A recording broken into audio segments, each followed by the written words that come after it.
Arquiteturas assíncronas ou de mensageria são um dos problemas mais comuns em entrevista de System Design e também uma necessidade para todo mundo que quer evoluir na arquitetura de software, porque em algum momento tu vai ter que tocar numa fila, no Event Broker, e essa necessidade vai cair em ti e tu tem que saber lidar. E esse vídeo é praticamente um curso em 40 minutos falando das principais diferenças entre os dois padrões mais conhecidos, que é o padrão de mediador e de Event Broker. Esse vídeo é um corte do nosso clube do livro da Tech Leads Club, então muito obrigado a todo mundo que participou, o Cristiano, a Vivi, o Matheus e todo mundo que mandou pergunta. Muito obrigado, vocês ajudaram a enriquecer muito esse conteúdo. Então vamos lá, tenho certeza que vocês vão gostar desse vídeo.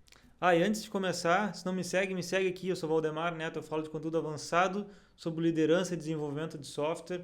Também comenta, deixa dica de livro, a gente deixou muita dica de livro nesse vídeo também, dá uma olhada lá, outros livros que a gente vai ler. E se tu quer também entrar no nosso clube do livro, vem para a Tech Leads Club aqui embaixo. Mas o que eu separei aqui para a gente ver? Quando a gente começa a chegar ali mais ali 70% do livro, ele começa a entrar nos modelos de comunicação. Se tiver com pouco zoom, falem ali no chat ele começa a entrar mais nessas partes dos modelos de comunicação assíncronos, basicamente. Começa a ter diferença de event broker ali e de mediator, são patterns bem famosos assim para processamento assíncrono. E isso aqui é uma coisa que eu falo bastante de entrevista System Design, porque isso cai bastante. Assim. Então, o que é um Event Broker? Então, Event Broker é uma maneira de tu processar, digamos, fluxos de forma assíncrona. Só que o Event Broker, a ideia dele, a ideia dele é que tu tenha uma descentralização, ou seja, ele é muito usado em organização e tal, organização eu digo empresa, né? A gente não tem um acoplamento entre serviços. Então, nesse caso aqui, ele usa muito esse pattern chamado Fire and Forget, ou seja, disparar esse. Então, se a gente olha para esse caso que está mostrando, tem um evento que inicia, então acho que tem um exemplo que é melhor de ver, vai ser complexo. Então, ele tem um evento que inicia, então no e-commerce será, sei lá, order place.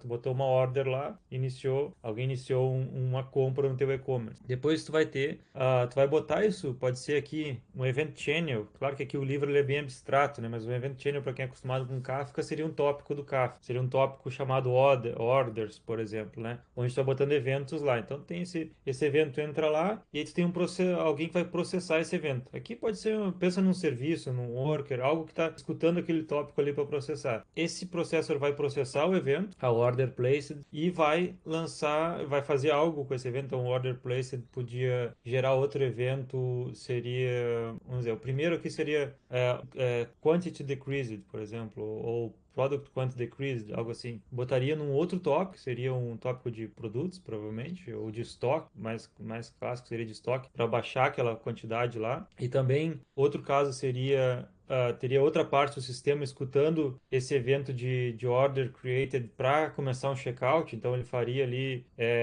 um bill created, algo assim, que seria tipo, agora ele criou uma cobrança para aquele usuário lá, e esses fluxos eles são assíncronos e eles são, como é que eu posso dizer, eles não são acoplados uns aos outros, porque tu lança um evento, tu bota lá no broker que for, né, tu pode usar Kafka, pode usar Kinesis, famoso, né, e aí tu vai tendo esse fluxo assíncrono onde tu vai passando essa mensagem adiante. Cada um que processa ela, cada serviço, ou cada componente que for do sistema que processa ela, lança um evento novo para frente, né? Então, o próximo lá pega, agora order created, depois do order, aí vem lá payment completed, aí vai ter provavelmente um e-mail sent. Então, um caso que eu podia ter aqui eu estou escutando o tópico do Kafka lá, que é o de payment. Quando tem o payment completed, aqui eu posso ter um processor que é o de e-mail. Ele está escutando lá, ó, tem um payment completed, manda um e-mail para o usuário. Aí tu vai lá, vai mandar esse e-mail, vai mandar um evento que vai ser e-mail sent, por exemplo. Então tu vai sempre tendo esses eventos encadeados que no final, eles dizem o que eles fizeram, né? Sempre diz no passado, e-mail sent, order created, que eles representam algo que aconteceu. Este caso es solamente cuando você no precisa tener uma confirmação de que o processo terminou, certo? De uma confirmação de que não teve nenhuma falha. Porque, por exemplo, tu estás falando de coisas que, ¿qué pasa si demora en disminuir el stock o al final no consiguió disminuir el stock por alguna razón? ¿Se entiende? Ele não tem um risco muito grande com isso. Mas se você falasse de uma transação bancária, acho que este não seria padrão para isso, ¿se entende? Então, acho que é importante identificar quando que você pode usar isto e quando você talvez não seja a melhor solução. Exato. Esses são os dois cenários que eu vou trazer aqui. São esse. Eu comecei por esse para a gente falar dele, para depois poder falar dos trade-offs. Então, esse daqui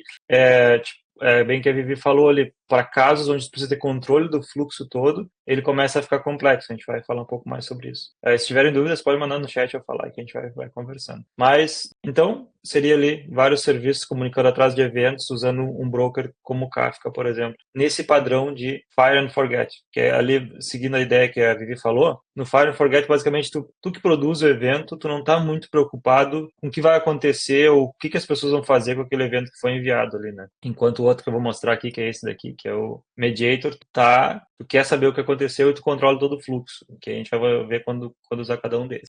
Aqui também tem uma parte que eu tirei do livro, que é sempre uma boa prática dentro da topologia de broker, que cada processador de eventos anuncie o que fez para o resto do sistema, independentemente de qualquer outro processador de eventos se importar ou não. O que isso quer dizer? Sempre que tu faz algo, tu lança um evento. Mesmo que tu não saiba se alguém está escutando aquele evento ali ou não, né? Tu pode, por exemplo, no final do fluxo, pode ser que o último processor aqui, ele envie um e-mail. Mesmo que ninguém está se importando com o e-mail sent, tu envia aquele evento ali, porque isso permite estender o sistema, né? Tu pode dizer, pô, agora alguém quer escutar aquele evento já está lá. Então é uma boa prática que tu sempre envia. Como tu não tem controle sobre quem está escutando teus eventos, e é uma coisa descentralizada, por exemplo, na empresa que eu trabalho agora, a gente tem um cluster lá de Kafka, a gente usa bastante esse tipo de arquitetura para coisas que a gente, por exemplo, a gente é responsável pelo domínio de warehouses, inventory, né, que é tipo estoque e compras. E a gente produz muito evento, né? Que é, por exemplo, uma ordem de compra foi paga, esse tipo de coisa. Quem escuta esses eventos, o serviço de webhook da empresa, o serviço de accounting, a gente não se importa com eles, assim. Mas a gente manda esses eventos e eles usam esses eventos. Então, como a gente não se importa se eles vão pegar esses eventos ou não, o que eles vão fazer, a gente manda esses eventos e eles geram outros eventos. No momento não são consumidos, mas os eventos estão lá. Se alguém quiser consumir um dia, a gente vai conseguir só plugar ali e sair consumindo esses eventos. Um caso a gente tem uma ordem de compra, a ordem de compra foi paga. Quando o time de accounting pega essa ordem de compra, a ordem de compra paga, pega ela e aí ele vai sincronizar essa ordem de compra com os sistemas externos lá, depois ele gera um evento. Ordem de compra sincronizada. No momento ninguém pega, mas um dia alguém podia pegar daqui a pouco para log, para algo do tipo. Eu ver só a mensagem que mandaram. Então, outra coisa aqui, o componente dos eventos broker geralmente é federado, ou seja, diversas instâncias em cluster baseados em domínio, onde cada broker contém todos os canais de eventos usados no fluxo de eventos para esse domínio específico. O que ele quer dizer aqui? Normalmente, um time, tipo lá na empresa mesmo, o meu time é responsável por toda a parte de estoque e de compras, né? Essas duas partes eles são responsáveis, a gente é responsável. Então a gente meio que administra os tópicos do Kafka, a gente sabe quais tópicos tem lá, a gente controla aquele fluxo ali. A gente usa o mesmo cluster de Kafka, mas cada time meio que administra esses canais que ele chama aqui, que são os tópicos, né? Só para dizer quem tem o ownership mesmo. Mas a ideia é que seja um cluster só, que várias pessoas possam produzir eventos e consumir eventos. Na verdade, sobre produzir eventos, é bom que só um time produz um evento, né? Tem um time que produz, vários times podem consumir. Ter vários times diferentes produzindo eventos não é uma coisa muito boa, assim, porque tu não tem controle de onde está vindo. E aí vem outra coisa. Devido à natureza da transmissão assíncrona desassociada do disparo do Fire and Forget, a topologia do broker, os tópicos ou trocas de tópicos, aqui tem uma tradução, né? São geralmente usados na topologia de broker usando o modelo de mensagem PubSub. Então, normalmente quando a gente vai usar PubSub, a gente vai usar esse tipo de modelo aqui, onde vários podem se inscrever num tópico e pegar esses eventos, né? Esse é o modelo de PubSub. Aqui a gente entra na parte de extensibilidade que eu falei ali, né? que é essa parte onde, mesmo que ninguém vai consumir o evento, tu lança um evento no final. Então, tu vai aqui no caso do e-commerce, você tem order created, payment completed, vai ter um e-mail sent, vai enviando esses eventos que se alguém quiser, pô, quero escutar o e-mail sent, tu vai lá, pluga lá, né, o teu worker, o teu serviço, pega esse evento e processa ele. E aí entra nos prós e contras, que é ali que a Vivi tinha falado. Aqui, eu só quero pegar essa parte. Ao analisar o exemplo anterior, observe que todos os processadores de eventos são altamente desacoplados, independentes uns dos outros. A melhor maneira de entender a topologia do broker é pensar nela como uma corrida de revezamento. E uma corrida de revezamento, os corredores seguram um bastão, uma vara de madeira, que a tradução é engraçada, né? Eu sei que é um bastão, e correm uma certa distância. Depois passam o bastão para o próximo corredor e assim por diante até que o último corredor cruze a linha de chegada. Então tu vai passando um evento, né? Ou daqui a pouco um fluxo pode gerar vários eventos, né? Aqui tem um exemplo um pouco mais complexo, agora que a gente vai entender um pouco. Ó, aqui vem começa começa uma compra no livro, né? Tem um place order, aí vai ter o order created, esse order created vai ser consumido por duas partes do sistema, um componente. Aqui a gente pode ser um microservice, pode ser um módulo, pode ser uma parte do sistema, né? Não quer dizer que seja algo separado, mas normalmente quando a gente usa eventos nesse tipo, normalmente são serviços ou às vezes partes diferentes do domínio, né? Outro time escutando. Então aqui o payment e o inventory vão escutar o order created. O inventory vai provavelmente baixar a quantidade, enquanto o payment vai começar o processo de pagamento. Aí o notification vai mandar um e-mail aqui. Aí o shipping vai criar as ordens de envio e tal. Então é mais ou menos assim que funciona um fluxo assíncrono nesse modelo de broker onde tu vai passando o evento adiante. Tá vendo que ninguém controla o fluxo todo. Ou seja, para te saber se uma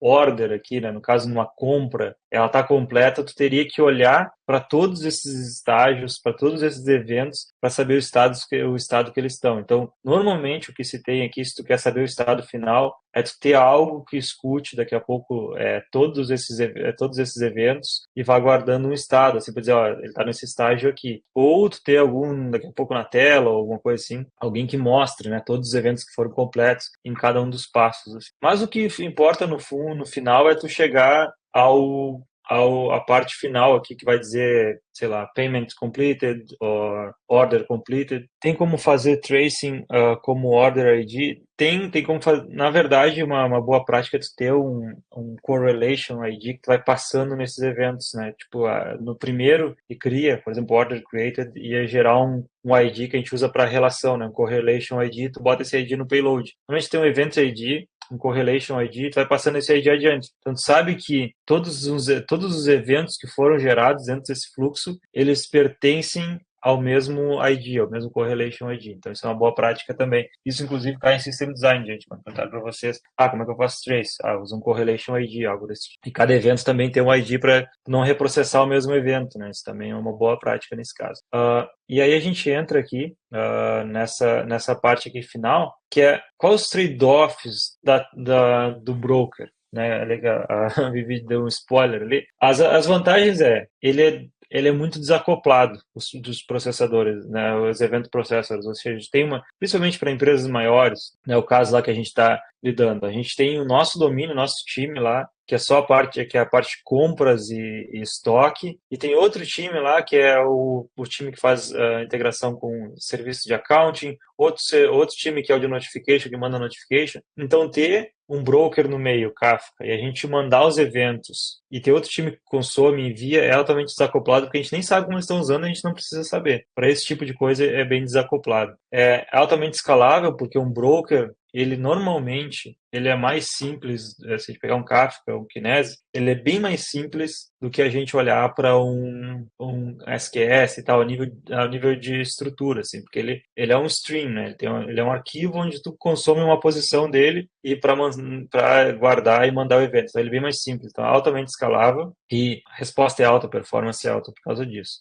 Qual que são as desvantagens? Controle do workflow, né? Que nem a Vivi falou, o controle do workflow ele é complexo, é muito complexo porque tu não consegue ter o estado total, tu não consegue controlar exatamente aonde o fluxo está, ou se deu um erro, por exemplo, o fluxo da compra ali era todo usando um broker, né? Aí um passo, sei lá, o passo de payments deu erro. Tentou várias vezes, deu erro. E a responsabilidade da parte de payments dar aquele retry ali e resolver aquele erro. Mas quem criou o fluxo, por exemplo, digamos que eu sou responsável aqui, meu time é responsável por orders, né? Meu time é responsável por orders, outro time é responsável por payments. Eu não sei o estado daquele payment ali, eu não sei se aquele payment foi completo ou não.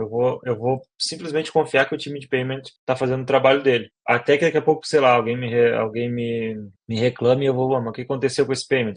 O payment, sei lá, tá com erro que o time lá não arrumou. Então, tu não tem um controle total sobre o fluxo. Para alguns fluxos, isso é bem ruim, né? No caso desse fluxo deles aqui, é um caso que seria bem difícil administrar nessa maneira assim. Então, normalmente o que faz é juntar um mediator que eu vou mostrar com um broker. Galera, se tiverem dúvidas, qualquer coisa, pode levantar a mão aí que eu não pode falar. A gente vai seguindo. Error handling, né? Como eu falei, é difícil também. Recoverability, então se tem um erro em alguma parte do fluxo, é difícil de saber para recuperar, vai de cada um dos processadores ali. E restart capabilities também, né? Dar restart, é tudo meio que parte da mesma coisa, né? Tudo controle do workflow é bem difícil. E aí a gente entra no próximo, que resolve vários desses problemas aqui, que é o mediator. Então, no mediator basicamente tu tem alguém que controla esse fluxo, né? Alguém que é responsável por esse fluxo. Vamos ver. O Anel mandou uma pergunta aqui sobre aqui. Em caso de erro, quais melhores estratégias de retentativa no caso do broker? Cara, daí vai muito da tua arquitetura. O que é comum fazer para retentativa de erro? Então, digamos que o payment aqui tá tentando processar ali e aí deu erro, né? Ele tentou, só que pode ser que é difícil ser alguma coisa no esquema ainda. A gente tenta ter um esquema o mais confiável possível e normalmente esses tipos de, por exemplo, Kafka, tu tem um esquema registry onde tu bota um esquema lá que é fortemente tipado e tal, mas pode ser que deu algum erro de inconsistência, chegou ali um payment para uma order que não existe mais, deu um problema ali. Como que tu faz? O que é comum ter no Kafka é tu ter um tópico, né? A gente chama de dead letter topic. Então tu manda para esse tópico, aí tu tem algum processor escutando esse tópico específico então o tópico pensem como o lugar onde as pessoas vão dar subscribe para pegar um evento. Né? Então tem um dead letter topic lá e tu manda para ele e aí esse tópico vai mandar um alerta provavelmente para o time que é dono do payment e tu manda para lá para tirar ele daquela string ali, tu tira ele fora para ele não ficar. Tem uma coisa chamada poison message, ou seja, mensagem envenenada. É boa para system design também, que é quando tu fica reprocessando, porque diferente de uma fila, um broker, tu processa ele por posição, né? Tu tem no Kafka lá mesmo, tem um offset. É como se tivesse um arquivo gigante e tu diz, tô nessa posição, agora eu vou para aquela, vou para aquela, vou para aquela. Se tu pegar um evento ali, que ele está quebrado, por exemplo, tem algum erro, dá erro no processar, tu vai mandar ele de volta e tu vai pegar de novo, tu vai ficar eternamente naquele loop. Então, tu mesmo, no processador, tu tem que fazer a lógica de error handling, né? Então, eu vou pegar esse erro, deu erro, eu vou testar uma, duas, deu erro 3 vezes, eu vou botar aqui nesse meu tópico, que eu chamo de dead letter tópico, algo assim, para ser reprocessado. Outra coisa que as pessoas fazem para fluxos mais complexos, os fluxos que levam mais tempo, é pegar de um tópico do Kafka, por exemplo, e já botar numa fila direto, e aí sim, a fila, um SQS da vida, ela tem um error handling muito melhor. Ela automaticamente, tu pode botar, eu quero que depois de 3 tentativas tu bote uma leather kill, por exemplo. Então, dá para te fazer esse tipo de coisa. Depende muito do teu contexto, da tua arquitetura e que tipo de coisa que tu tá fazendo, né? Se é um processamento rápido, por exemplo, tu vai pegar o evento ali, fazer alguma coisa que vai levar, sei lá, 100 milissegundos, não vale a pena botar numa fila, daqui a pouco só tenta ali e bota de novo. Mas se tu pegar uma coisa que leva mais tempo, tem mais chance de dar erro, daqui a pouco já pega, já bota numa fila, que aí tu tem uma coisa mais confiável ali para te começar a processar e fazer o retry, fazer todo esse tipo de coisa. Pode falar, Vivi.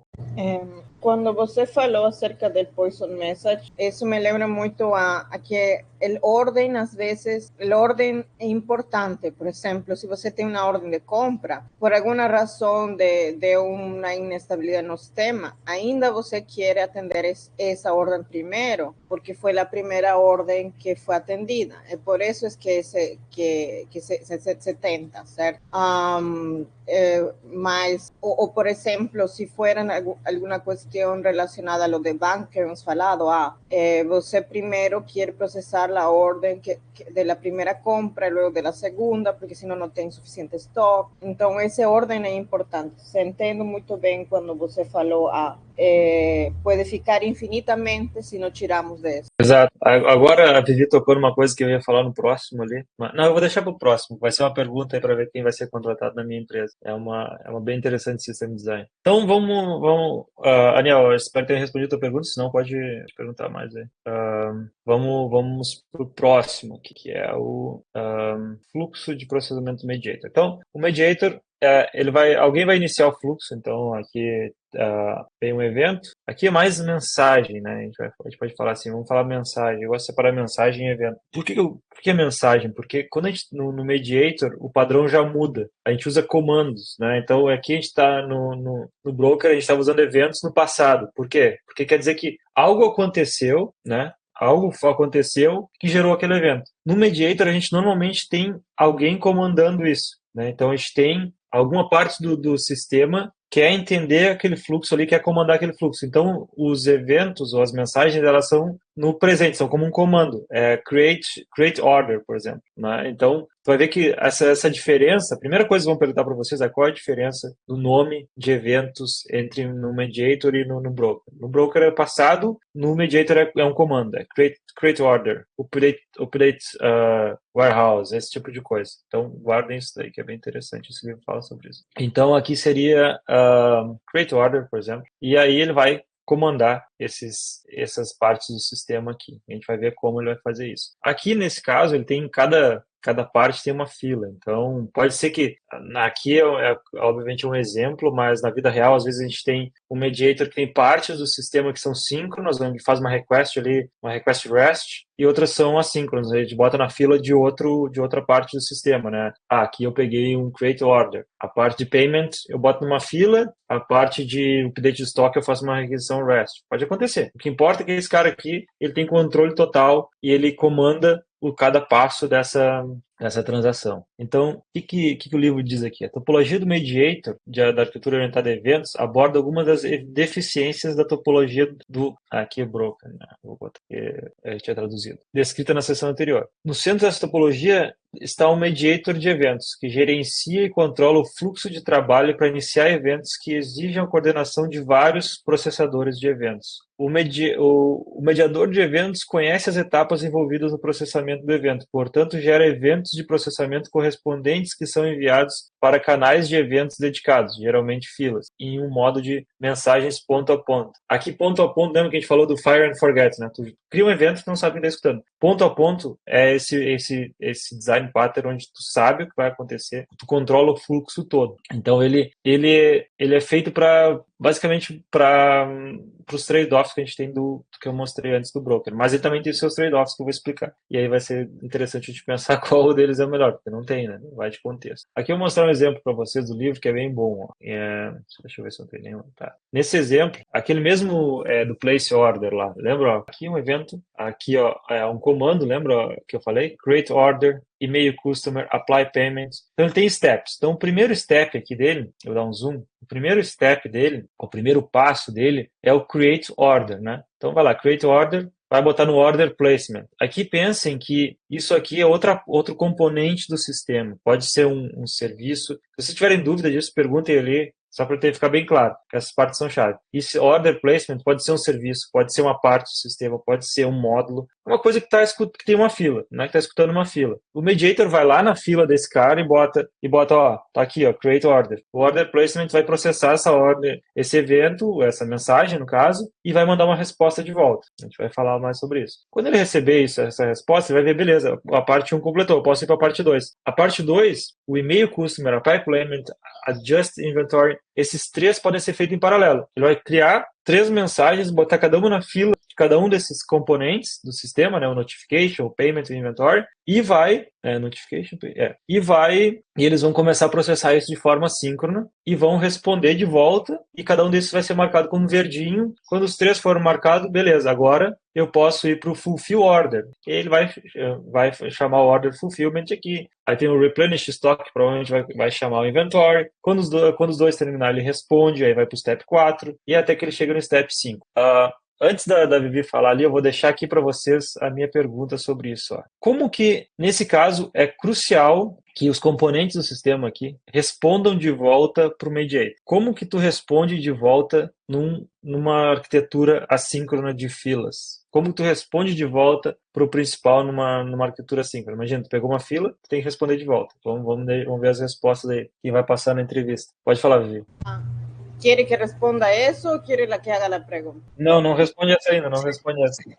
La pregunta era, justamente, você falou, tiene que estar todo verde para pasar al siguiente. ¿Qué pasa cuando no es todo verde? Entonces, él va a tener que controlar de alguna forma, porque va a tener que recibir de nuevo otra notificación el estado, independientemente si sea verde o no verde. Siempre va a recibir el estado, ¿cierto? Entonces, una vez que tenga el estado, vermelho, digamos, que falló, va a tener que tener su propia estrategia para decidir cuántas veces va a querer hacer el retry y volver a enviar ese mismo mensaje, ¿cierto? Porque al final no puede quedarse ahí de nuevo eternamente, ¿sí? Entonces va a tener que decir si va a tener que volver al step 1, por ejemplo, o si era algo que no era mucho necesario para ir al siguiente, pero depende de la criticidad, ¿cierto? Porque a veces você va a querer, algunos falan tipo short circuit o algo así relacionado a eso, mas depende, porque por ejemplo apply payment y adjust inventory acho que es importante. Ahora el email customer, no sé qué tan importante sea. Exato.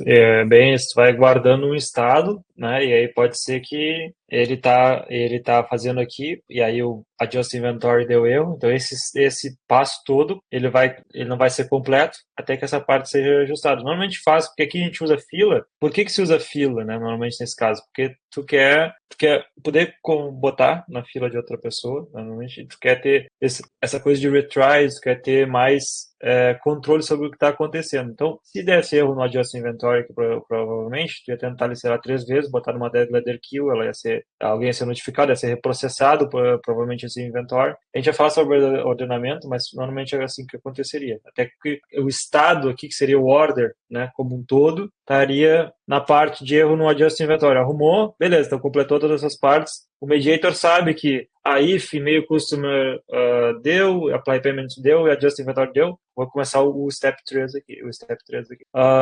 Vamos ver, alguém mandou aqui, vamos lá. Como que responde de volta? Pode ser outra fila de respostas, uma fila específica, ou até mesmo com o webhook da vida. Eu iria por outra mensagem na fila webhook, talvez Outbox Pattern. Olha aí, a galera mestre dos design patterns e system design. Sim, tem uma coisa que a gente chama no design, no system design, que é isso aqui, né? Seria, sei lá, vamos botar aqui não. Seria um acknowledgement, não sei se é assim que se escreve.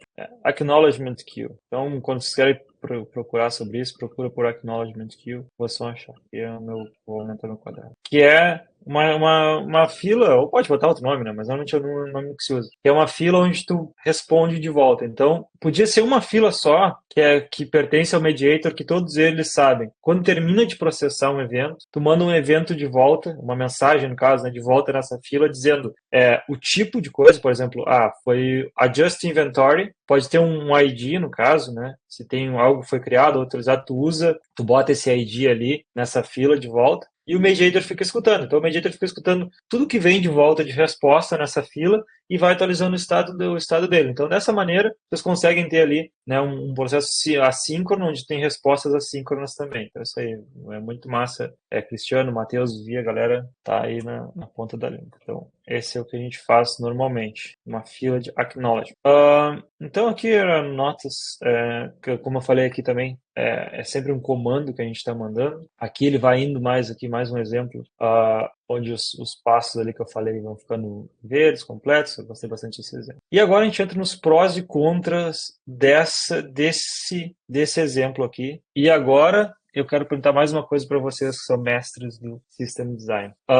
Uma das desvantagens é que é mais acoplamento entre Event Processors. Alguém sabe me dizer por que é mais acoplamento? Por que é mais acoplamento? Por que normalmente em arquiteturas, já deixei de ver, e normalmente em arquiteturas empresas maiores acabam se usando uma combinação dos dois, porque esse aqui tem uma desvantagem de acoplamento.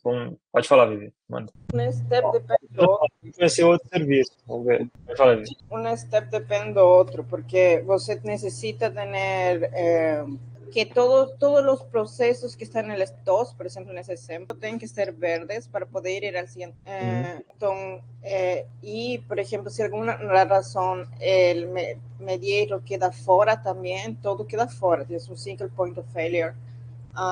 También de alguna forma ese act, si por alguna razón también no llega, también tipo no es como você puso fire and forget, entonces es completamente sync, el otro es async, pero tiene una dependencia entre esse flujo de acknowledge. Exatamente. Exatamente, e aí seguindo o que o pessoal também falou no chat, né, o Cristiano e o Matheus está falando ali, é que, em relação ao que a Vivi falou, ele é acoplado porque tu tem que saber do fluxo todo e principalmente o principal trade-off é que quando o mediator está mediando, né, está controlando esse fluxo e ele publica evento na fila de outro serviço, por exemplo, se a gente olhar aqui, vamos dizer que o order placement é um microservice. Quando ele publica essa mensagem na fila, ele tem que saber qual fila é, aonde está a fila, tem que ter um esquema compartilhado que normalmente, se a gente olhar para um SQS, quem usa SQS, quem usa qualquer fila,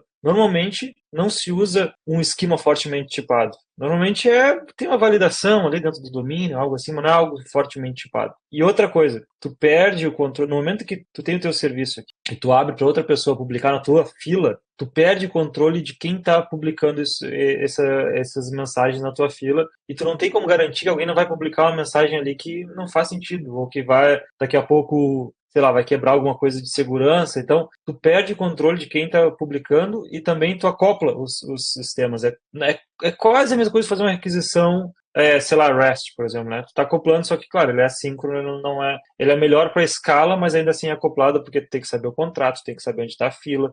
Quem é dono da fila, no caso, não tem controle de quem está publicando mensagem ali. Então, normalmente se usa mediator dentro de um contexto, né? Dentro de uma parte do domínio. Vou trazer para minha empresa de novo. Dentro do meu time, a gente tem 3 grandes módulos do nosso monolito modular. Um que é Taxes, um que é Inventory, que é de estoque, e um que é Purchasing de compra. Dentro desses fluxos, a gente usa SQS com filas, ou seja, a gente publica uma mensagem na fila do outro para processar. Por quê? Porque a gente tem bibliotecas compartilhadas com um esquema, todo mundo sabe qual é o esquema das mensagens, a gente sabe que é só a gente que está publicando, mas entre o nosso domain ali, que é essa parte de inventory e purchasing, né, estoque e compras, e os outros times a gente publica eventos, como eu mostrei anteriormente no broker. Então a gente tem essa combinação dos dois, que é o mais comum de se ter, essa combinação dos dois, onde tu tem controle e a ownership, tu precisa ter essa visão completa do fluxo, tu usa filas com o mediator atualizando o estado. Entre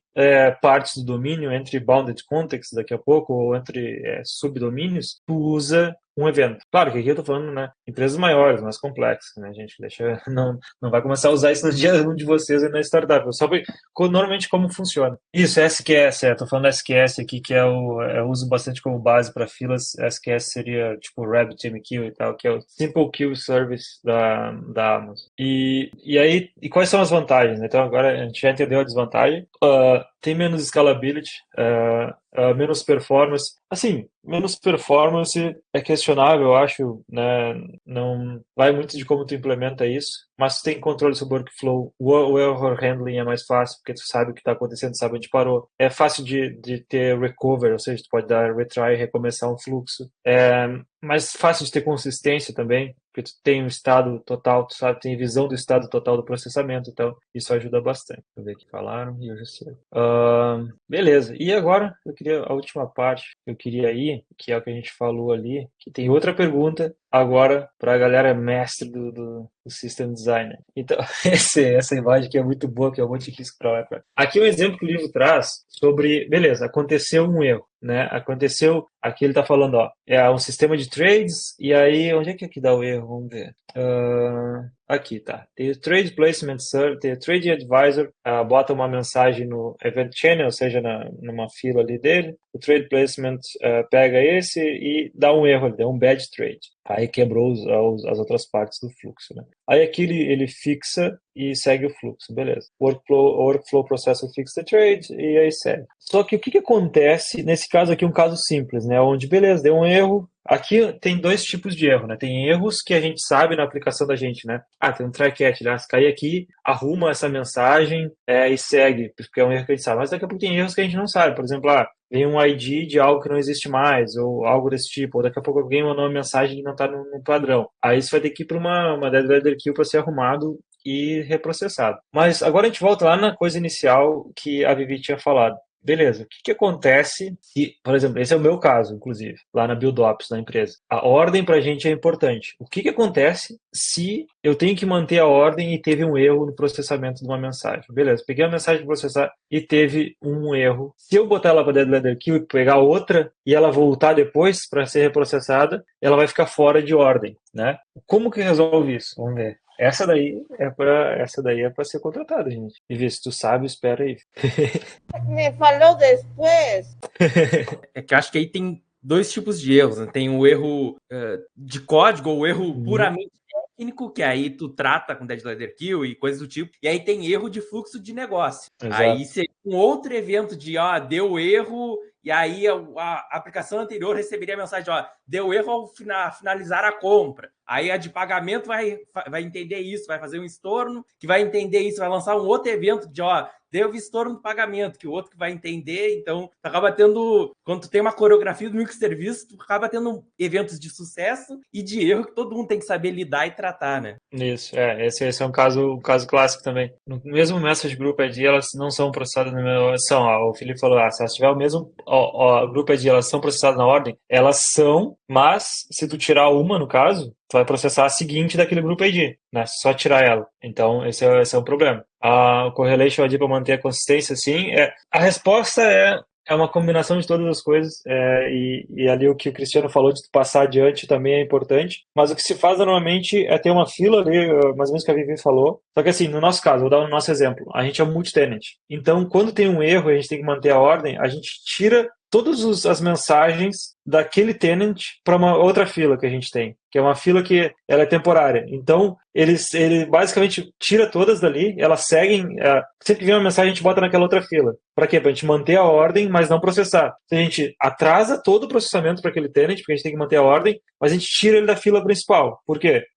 Porque a gente sabe que quando voltar, a gente tem que seguir processando em ordem. Então, a gente atrasa o processamento, bota em outra fila, fixa o problema, aí processa aquela mensagem, volta a processar as outras, depois volta para a fila normal, onde as mensagens ficam. Então, é muito comum ter essa fila temporária que tu bota, beleza, deu um erro, putz, aqui o tenant tal tá com problema. Então, tá com problema, começa a botar nessa outra fila. Vai manter na ordem, vai atrasando. E aí é muito importante tu ter uma boa observabilidade. Lembra que aqui, quando a gente começa a entrar nessas coisas, cada vez vai exigindo mais maturidade de manter. Tem que ter uma boa observabilidade, que é qual? Qual o delay de processamento que está tendo para um tenant? Para o tenant tal, está com um delay de 1 minuto, por exemplo. Mas espera aí, tem algo errado. Tem algo errado porque deu um erro numa mensagem, a mensagem não foi arrumada ainda, e a gente está botando todos os eventos nessa fila temporária até que alguém arrume e a gente volte a reprocessar. Então, isso é bem interessante. E isso, ali que o Edson falou, é bem interessante também. Todo evento carrega consigo um timestamp, que quando ele ocorre, dependendo do requisito da ordem, podemos usar essa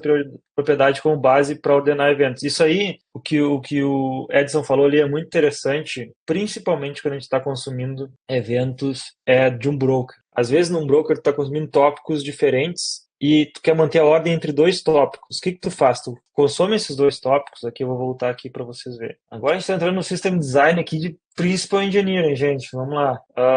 Cadê? Aqui, vamos lá. Então, digamos que aqui tu está consumindo de dois tópicos, o order e o shipping aqui. Então, tu tem vou botar um consumer aqui. Então, tem alguém consumindo aqui. Tem consumindo esses dois. Mas a ordem para ti como consumidor é importante, né? Só que eles vêm de tópicos diferentes, ou seja, não tem como, a nível de Kafka ou a nível de qualquer ferramental, a gente ter essa ordem. O que a gente faz para manter uma ordem aqui, para conseguir ordenar? A gente faz uma estratégia que... Esse aqui é um livro muito legal, inclusive, que a gente deveria ler como comunidade, que é esqueci alguma coisa, Event Driven Microservices, acho que é. Tu pega os eventos que tu recebe, então eu receberia o Order Fulfillment Event aqui, tu recebe o shipping também, tu tá recebendo em memória esses eventos, né, de 2 tópicos que tu tá escutando. Eles têm o quê? Que foi o que o Edson falou, eles têm um timestamp, né, então como eles têm um timestamp, tu vai recebendo eles e botando eles em ordem na memória. Então tu dá um tempo, por exemplo, o que a gente faz normalmente? Dá um tempo de 30 segundos, numa janela de 30 segundos, tu vai recebendo eventos e vai botando em memória. E aí tu vai usando o timestamp para reordenar eles e depois tu processa. Então é uma slide window. Então esse é um pattern bem comum, mas assim, quase ninguém sabe disso, assim, no geral. Eu já fiz muita entrevista de System Design, e aí quando a pessoa está indo bem, eu começo a apertar mais e começo a chegar nesses casos. E esses casos são os casos, uns edge cases bem interessantes. Outra coisa que é comum fazer também é tu ir reordenando eles e botando numa fila para ser processados, de uma forma mais simples, para caso de um erro, não precisar refazer tudo isso aqui. Então pegar do broker, botar numa fila é um pattern bem comum também. Esse exemplo que vocês trouxeram do timestamp é muito legal mesmo, muito legal. O livro Event Driven Microservices tem os design patterns bem legais nessa linha. Vamos ver a pergunta que veio aqui. Vamos lá. Como ficaria, por exemplo, se eu tenho 10 mensagens de um único processo que eu não posso integrar de forma parcial e acontece uma falha no último bloco? Como eu faço com as mensagens que já foram processadas? Pô, aí, Felipe, aí tu quer quebrar tudo. Cara, aí a gente entra um pouco no que o Pablo Luica tá aqui, até fez um vídeo sobre sagas lá, e nas sagas tem essa parte de tu conseguir compensar ou reverter. Cara, tu tem que ter, se tu quiser ter, por exemplo, nesse caso, alguém, no mediator é fácil, na verdade, né? Porque tu vai ter um error handling ali que vai poder ir lá e reverter isso daí. Tu vai ter que realmente reverter, ou tu corrige, ou tu reverte o estado. Normalmente, a gente consegue corrigir, né? Idealmente, tu deveria conseguir corrigir, vai validando a mensagem até lá e tu consegue corrigir o estado. Seriam casos bem excepcionais onde tu não consegue corrigir e terminar aquele processamento. Aí tu vai ter que reverter tudo aquilo. Tem como fazer com error handling, né? Então no mediator tu vai ter, beleza, deu erro aqui, tu vai pro caminho de erro e tu tenta corrigir aquilo ali. Se não, alguém vai ser notificado e vai ter que daqui a pouco fazer manual. No nosso time lá já teve casos que a gente teve que manualmente arrumar um estado por um bug que foi encontrado, um bug de deploy mesmo, e não teve como processar aquela mensagem, perdeu tudo, a gente teve que desfazer tudo. Mas assim, acho que foi um que aconteceu. Normalmente é um erro que tu vai arrumar ali e tu vai conseguir terminar o processamento. É muito boa pergunta. Vamos lá. O que é? Essa daqui tá marcada. Cadê? O delay é muito pesado para aplicativos como banco e como Amazon Mercado Livre, por exemplo. Como você faria? O delay é muito... O que seria, Vivi, pode explicar a pergunta um pouquinho que eu não sei se eu entendi. Sim, você falou paramos para corrigir o problema. Então, mas isso causa um delay em processamento. Daí não é uma espécie de pena, uma espécie de tipo, o banco pararia, se entende? Uhum. Como você faz, o Amazon, não tem sentido de que haya um mensagem corrupto em meio de Black Friday, seria catastrófico, níveis catastróficos, sobretudo para experiência de usuário e usabilidade. Então, muito boa pergunta. Não, essa pergunta é muito boa porque ela guia para alguma coisa que o livro também fala, que é o caso que a gente faz lá. Quando a gente tem um problema, que nem eu falei ali, alguém falou de Group ID nas mensagens, né? O nosso Group ID é o tenant, normalmente. Então, se a gente vai atrasar um tenant. O que a Amazon vai fazer? A Amazon, se der problema, eu tenho certeza do que ela vai fazer. Ela vai atrasar para um usuário. A chave do processamento de eventos dela deve ser o usuário. Então, o que acontece? Quando está tendo um processamento de uma ordem, lá, por exemplo, e deu erro, vai ser para um usuário, normalmente, que ela vai botar.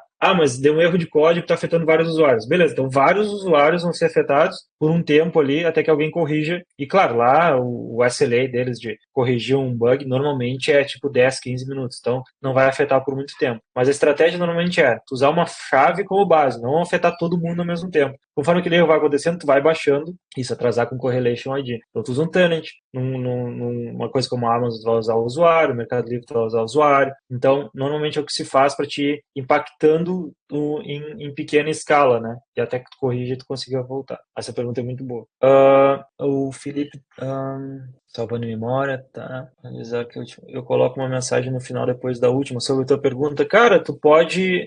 depende depende do tipo de arquitetura, né, Felipe? Se tu tiver uma arquitetura de broker, o error handling é bem complexo, realmente, né? Tu vai ter que ter um fluxo, que nem o Cristiano falou, um fluxo de erros onde tu vai passando um evento de erro, né? Então, por exemplo, a payment processing error, alguma coisa assim que alguém vai ter que escutar para fazer, e tu vai ter que gerenciar isso. No Mediator é mais fácil, né? Tu vai ter realmente, quando tu recebe a resposta de volta no acknowledgement queue, ela não vai ser uma resposta de sucesso, vai ser uma resposta de falha. E o Mediator vai saber lidar com aquilo. Vou dar uma falha, mas essa é uma falha conhecida, normalmente vai ter um if lá, if tal tipo de erro, isso aqui se é uma falha conhecida, eu vou para o caminho de erro conhecido. Se é uma falha não conhecida, putz, aí tu vai ter que notificar alguém e fazer isso daí, mais ou menos. Muitas boas perguntas, galera. A gente conseguiu ir a fundo no livro aqui. Deixa eu ver. Eu acho que era isso da minha parte que eu tinha trazido do livro. Se quem leu o livro tiver algum trecho que quiser trazer, pode trazer. Eu trouxe bastante coisa que eu queria cobrir. Bastante isso que eu acho que é crucial para o System Design, para usar essa oportunidade para a gente, né, ir a fundo nessas coisas que, assim, entrevistas de System Design normalmente as coisas, como tu faz, como tu tem idempotência, como tu faz para controlar um fluxo, como tu faz para ordenar eventos, esse tipo de coisa. Então, com essa live aqui, a gente consegue ir bem longe já. Eu contrataria vocês aqui, já tem vários aqui que eu contrataria no filme, na entrevista. Enquanto o pessoal digita, eu vou achar que livro que eu falei, não é Domain Driven Microservice, como que é o nome do livro? Esse aqui, o Building. Não. Ele fala bastante sobre esses conceitos também. Esse mesmo. Esse aqui é bom. Cara, puxou o livro da gaveta. Outro livro é Design Data Intensive Applications. Esse livro, eu acho que é o melhor livro, eu vou até mandar aqui. É esse Design Data Intensive Applications. Eu acho que é o melhor livro de engenharia de software que a gente tem atualmente. O Microservices? Do Sanilman? Isso. Sim. Eu li. E aí, é top porque assim, eu tô numa startup que a gente tá nesse impasse, né? A gente tem um monolitão ali, né? Que a gente tem uma certa escala que a gente quer entender ali o tempo certo ali para mover para microserviços, né? Até mesmo para escalar times, esse tipo de coisa, né? Por enquanto, tá atendendo bem, né? Pelo tamanho, só que a empresa tá numa crescente ali, né? Só que a gente não sabe o time certo, a gente está investindo bastante em observabilidade ali, né? A gente intuitivamente ali foi para esse lado aí, né? Para a gente entender até onde a gente vai aguentar ali e também para a gente não aumentar muito os custos da empresa ali com escala vertical, né? Para esse tipo de coisa, né? A empresa pode aumentar, né? Mas se vai ser com escala vertical, muita gente trabalhando no mesmo código, ser um deployment independente ali, são os trade-offs mais tradicionais. Só que, assim, eu tô pensando em ler esse livro para ver se a gente está no caminho certo, se é isso mesmo, se tem algumas evidências ali, alguns indícios ali de que essa mudança ali, ela pode ser mais orgânica ali do que reativa. Cara, é bem interessante, sim. Porque, assim, eu trabalhei na Totrux, por sorte, eu estava lá quando o livro de Sanilman foi lançado primeiro, assim. Então, se tu lê o Microservices daquele primeiro, ele é um livro muito mais vendendo microserviços sem muito trade-off, assim, tal. Mas aí o próprio Sanilman, assim como a indústria, foi aprendendo dos trade-offs de microserviços. Então, se eu não me engano, tem a segunda edição dele, que eu acho, já é um livro mais trade-offs, mas para o teu caso, eu sugeria ler esse livro aqui dele, do Sanilman, que é o Monoliths to Microservices, Evolutionary Patterns Transform, que é um livro que, tipo, parece que ele pegou tudo que ele aprendeu e tudo que assim, tipo, tem muita gente que não gosta muito dele por ter vendido tanto microservice, né? Então, ele pegou tudo que ele aprendeu e também muita consultoria que ele deu e fez esse livro que é basicamente, olha, beleza, aqui é o momento de tu começar a sair do monolito e assim é como tu faz. Então, esse livro é para ter sido o primeiro microservices, na verdade, né? Mas assim como todo mundo aprende, né? E ele também acho que aprendeu e fez. Então, esse livro eu acho bem legal. Eu nem leria mais o microservices, eu leria esse diretamente. Boa. Pô, ainda bem, eu tenho ele aqui. Tá na gaveta, vou priorizar. Em português tá mais barato na Amazon. Pessoal, procure em português, tô mandando ali, eu tô mandando em inglês, porque é o que faz dar o default aqui, né? Mas já tem ele aí. Esse, inclusive, tem vários livros bons pra ler, que a gente vai precisar de uns 10 anos de comunidade para ler esses livros todos. Esse livro que eu mandei aqui, ó, é Enterprise Integration Patterns, volume 2. Vivi que trabalha na Totrix também aí. Provavelmente leu esse livro no passado. Ele é um livro agora tá meio desatualizado, o volume 1, mas ele é um livro que ele era o fundamento da criação de patterns de mensageria. Se tu lê ele, tu consegue criar teu próprio Kafka, criar teu próprio SQS, é bizarro, assim. E agora o 2 é Conversation Patterns, tô bem curioso para ver como é que vai ser. Vai sair ano que vem, livro bem massa.